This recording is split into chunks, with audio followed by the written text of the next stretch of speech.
Hello everyone, NCS online class में आपका एक बार फिर स्वागत है। मैं Santosh Kumar Mishra, national convent school भेड़िया मलगांव आजमगढ़ से। आज टेंस के इस सीरीज में प्रेजेंट कॉन्टिन्यूअस टेंस का अनुवाद कैसे किया जाता है और इसकी पहचान हम कैसे करते हैं, इसके बारे में बताएंगे।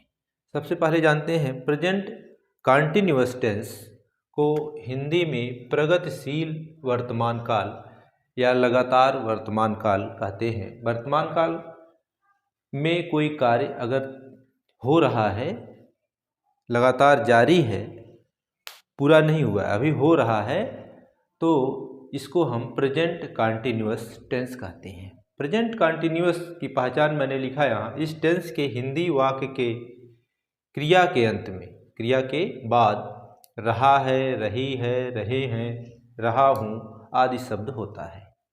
इससे पता चलता है कि कोई कार्य मौजूदा समय में जारी है, हो रहा है।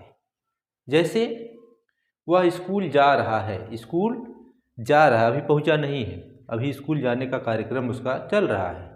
तो वह स्कूल जा रहा है, इसका मतलब स्कूल जाने का कार्य वह लगातार कर रहा है। तुम फल खरीद रहे हो, अभी खरीद नहीं चुके हो। वर्तमान काल में, मौजूदा समय में, वर्तमान में फल खरीदने का कार्य हो रहा है। तो इसे हम पहचान सकते हैं कि यह कार्य क्या कहलाएगा, कॉन्टिन्यूअस है, और प्रेजेंट कॉन्टिन्यूअस टेंस में इसको जानते हैं। मैं पत्र लिख रहा हूँ, ये भी लिखने का कार्यक्रम चल रहा है, तो इसको भी हम प्रेजेंट कॉन्टिन्यूअस टेंस में पहचानते हैं। इसमें अफर्मेटिव सेंटेंस अगर है, कोई वाक्य है हिंदी में, जैसे यह है तुम फल खरीद रहे हो, मैं पत्र लिख रहा हूँ, ये सब अफर्मेटिव सेंटेंस है, स्वीकारात्मक वाक्य है। इसका अनुवाद करने के लिए हर टेंस की तरह से पिछले में जब मैंने बताया था प्रेजेंट इंडेफिनिट टेंस में, तो अफर्मेटिव सेंटेंस में सबसे पहले क्या लिखते हैं, सब्जेक्ट। सब्जेक्ट मीन्स कर्ता, सबसे पहले कर्ता लिखेंगे। इसके बाद इसकी हेल्पिंग वर्ब क्या होती है, इसकी सहायक क्रिया होती है, हेल्पिंग वर्ब इसकी है इज, एम या आर। इज जो है यह एक वचन के साथ लगता है, और एम जो है आई के साथ लगता है, और आर जो है प्लूरल नंबर अगर सब्जेक्ट है तो उसके साथ लगाया जाता है। इसका आप ध्यान देंगे। तो सब्जेक्ट के बाद आपको इज या एम या आर। अब आपने समझ लिया इज कहाँ लगाना है आपको। अगर एक वचन सब्जेक्ट है तो इज लगाएंगे, सिंगुलर नंबर है तो इज, अगर आई है तो एम, और अगर प्लूरल नंबर है तो आर का प्रयोग करते हैं। इसके बाद क्या करते हैं, सब्जेक्ट और helping verb is, am, are में से कोई एक लगाएंगे। फिर इसके बाद आपको करना क्या है, मेन वर्ब का कौन सा फॉर्म इसमें लगेगा, आईएनजी फॉर्म। कौन फॉर्म, आईएनजी फॉर्म। इसके बाद आपको ऑब्जेक्ट लिखना है, और फिर अदर वर्ड है तो अदर वर्ड लिखेंगे, अंत में फुल स्टॉप लगाते हैं। इस तरह से अनुवाद हम करते हैं। तो सबसे पहले देखते हैं, इसी का हम देख लेते हैं। जैसे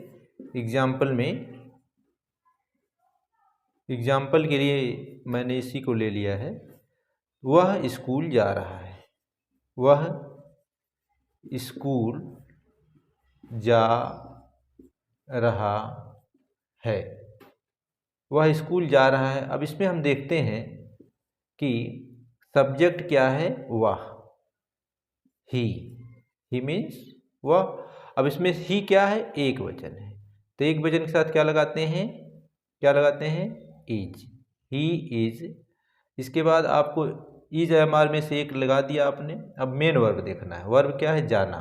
मुख्य कार्य क्या हो रहा है, जाना। जाने की अंग्रेजी क्या होती है, गो, और गो में क्या जोड़ देंगे आप, आईएनजी, गोइंग।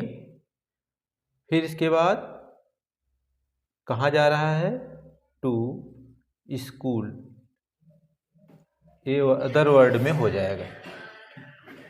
तो इसको जो है हम इस तरह से अनुवाद करते हैं, हो जाएगा he is going to school. इसी तरह से दूसरा वाक्य है, तुम फल खरीद रहे हो। फल खरीद रहे हो, इसका भी अनुवाद आप करेंगे तो इसमें देखेंगे यू क्या है, बहुवचन में आता है। बहुवचन के साथ क्या लगता है भाई, हेल्पिंग वर्ब आर।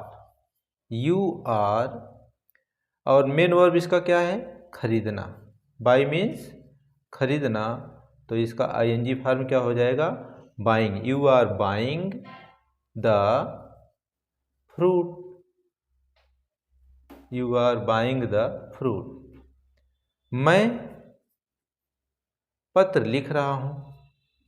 मैं पत्र लिख रहा हूं। अब क्या हो जाएगा, आई के साथ मैंने क्या बताया है आपको, एम लगता है। क्या लगता है, एम। I am. अब मेन वर्ब इसका क्या है, राइट। राइट का आईएनजी फॉर्म क्या हो जाएगा, writing. I am writing the letter. I am writing the letter.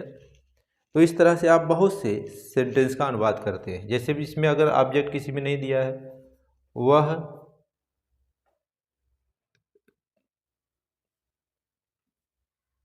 पढ़ रही है। वह पढ़ रही है। अब इसका अनुवाद आप क्या करेंगे, सी। अब एक वचन है तो क्या लगेगा, इज, और इसमें मेन वर्ब का आईएनजी फॉर्म लगा देंगे। मैं जा रहा हूं, तो क्या हो जाएगा, आई एम, गो में आईएनजी फॉर्म गोइंग। वे बेच रहे हैं। वे बेच रहे हैं। तो ये छोटे छोटे वाक्य आप बहुत से कर सकते हैं। दे, और बहुवचन है तो आर, बेचने की अंग्रेजी सेल, तो ING form selling. They are selling. अभी बिना ऑब्जेक्ट के हैं, इसमें सब ऑब्जेक्ट दिया है, इसमें नहीं दिया है। तो छोटे छोटे ऐसे बहुत से सेंटेंस का अनुवाद आप कर सकते हैं। तो बहुत से सेंटेंस आप अपने से भी बना के इसका क्या कर सकते हैं, अनुवाद हिंदी से इंग्लिश में कर सकते हैं। तो और भी सेंटेंस हम देखते हैं आगे। जैसे विनोद गाना गा रहा है। अब इसमें देखते हैं, विनोद क्या है, नाम है, विनोद। अब एक वचन है कि बहुवचन, क्या है, एक वचन, इज। अब गाने की अंग्रेजी क्या होती है, सिंग। सिंग का आईएनजी फॉर्म सिंगिंग। अब क्या गा रहा है, गाना, द सॉन्ग। अध्यापक, अध्यापक अनुवाद पढ़ा रहे हैं। अध्यापक अनुवाद पढ़ा रहे हैं। अब अध्यापक, बहुत से अध्यापक है ना, तो बहुवचन में भी हो सकता है। और सम्मान के लिए भी कभी कभी अनुवाद, अध्यापक पढ़ा रहे हैं तो एक अध्यापक भी हो सकता है। अगर बहुत अध्यापक है तो बहुवचन में हो जाएगा। तो क्या हो जाएगा, teachers. Teachers are teaching. Teach का ING form teaching the translation. तो इस तरह से आप इसका अफर्मेटिव सेंटेंस में बहुत से एग्जाम्पल्स लेके अनुवाद कर सकते हैं। कुछ दो एक एग्जाम्पल मैं लिख दे रहा हूँ, इसको करिए आप। नौकर दूध ला रहा है। इसको करके आप कमेंट बॉक्स में हमको भेज सकते हैं या अपने अभ्यास के लिए इसको कर सकते हैं। वे नदी में कूद रहे हैं। मैं सब्जियां ला रहा हूँ। कवि कविताएं लिख रहे हैं। हम अपनी कार चला रहे हैं।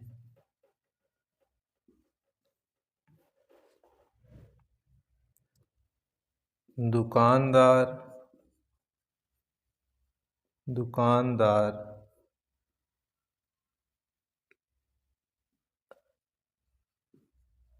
अपनी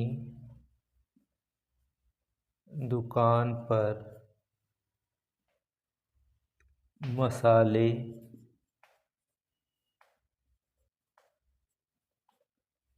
बेच रहा है। तो इस तरह से कुछ एग्जाम्पल मैंने दिया और इसी तरह से आप जो है बहुत से एग्जाम्पल कर सकते हैं इसका अनुवाद। तो मैं आशा करता हूँ कि आप सभी लोगों को प्रेजेंट कंटिन्यूअस टेंस का अफर्मेटिव सेंटेंस का अनुवाद करने में कुछ ज़रूर मदद मिली होगी। तो इस तरह से आप अनुवाद कर सकते हैं और इसको सीख सकते हैं। वीडियो देखने के लिए बहुत बहुत धन्यवाद। Thank you very much.